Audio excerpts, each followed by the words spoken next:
Greetings and salutations and welcome to Illegitimate Legends, the show where I like to talk about some of the more unusual League of Legends builds.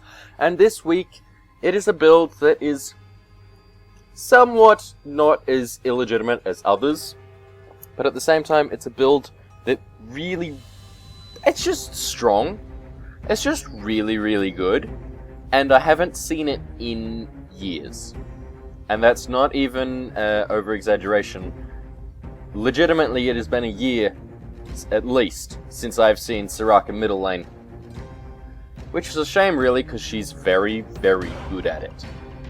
Soraka is powerful in mid lane because she has two very, very potent options of attack.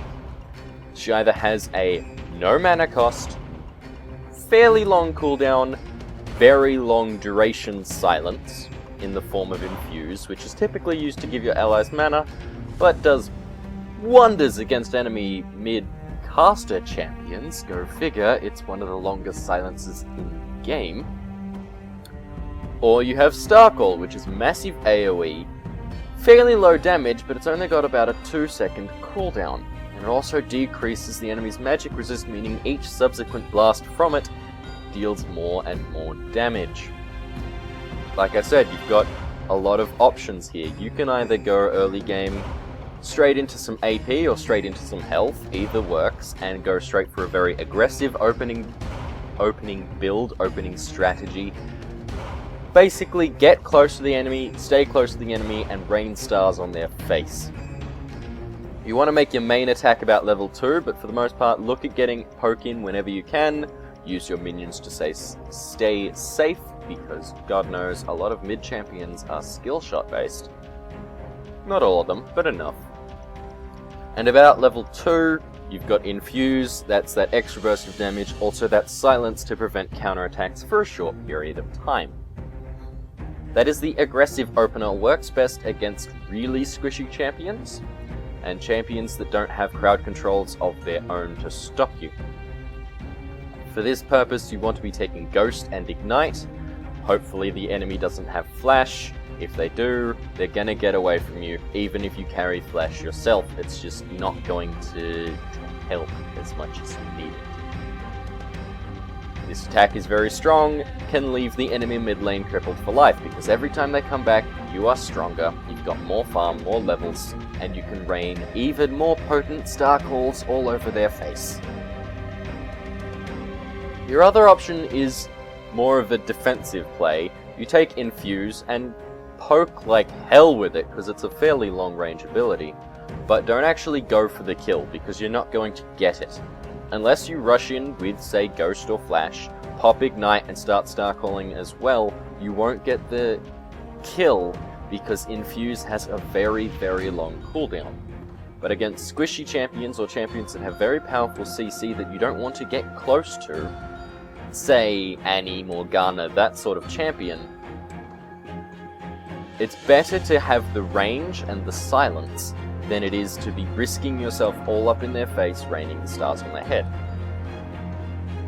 So those are your two main options.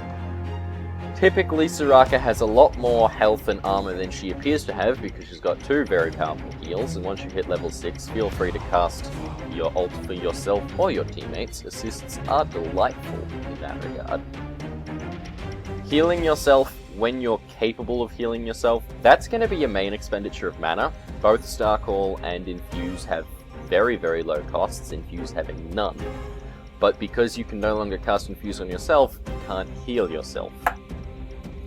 With all this in mind, take a very, very early Health Crystal or Amplifying Tome. Either you want damage or you want health. I recommend health. And build that towards the Remarkable Haunting Guise, which has a bit of a face change lately and looks terrible, but that's just me.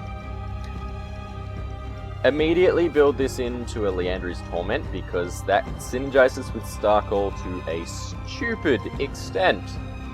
Like, the only way it could be better is if Starcall provided a slow, and that just seems ridiculous. The reason you go for a very early Liandry's Torment is it is a lot of spell penetration, and because you're already shredding magic resistance, if you can penetrate what remains of their magic resistance and drop them quickly into negatives, all of the damage. The damage gets absurd once you get the enemy into negative magic resistance, and that is what the goal is with my particular build for a Mid Soraka. From this point onward, you either want cooldown reduction shoes or spell penetration shoes. I usually go cooldown reduction because she has a lot of long cooldowns and only one short one, and the short one even still benefits from cooldown reduction in a fairly strong way. But it's not hugely important which pair of shoes you take, and from that point on, get all the spell penetration you can and get a fairly early Rabadons. That's all the complexity of the build out of the way. Build for damage with your runes and masteries.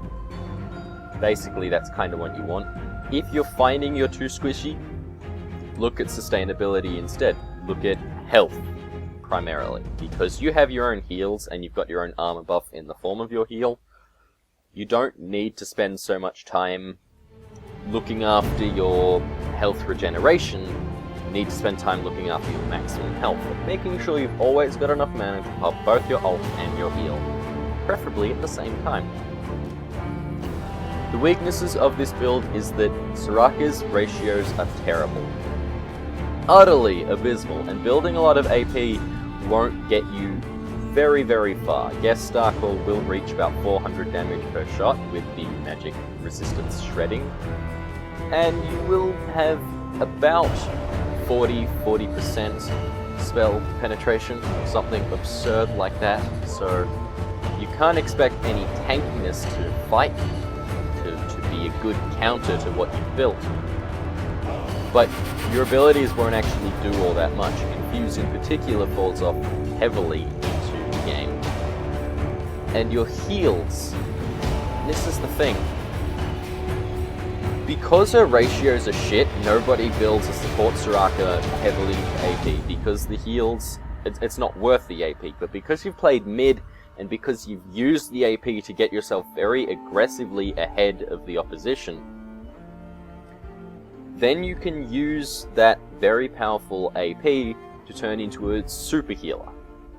It's very, very bursty, it's got long cooldowns, I will admit that, but your heals will be absurd. Save all the lives in the late game, not so much the damage, but you end up switching back into the support role, and having two supports on your team, particularly if one is, say, Leona, a tanky, crowd control-y support, there's synergy there. Definitely is. Heals are very, very powerful, and Soraka's a stupid champion that Riot hate because she makes playing against her really boring. However, that can be played to your advantage because you can use that in the mid lane to win. Thank you all for watching, and I will see you all next week with another Illegitimate Legends. Thank you, and good night.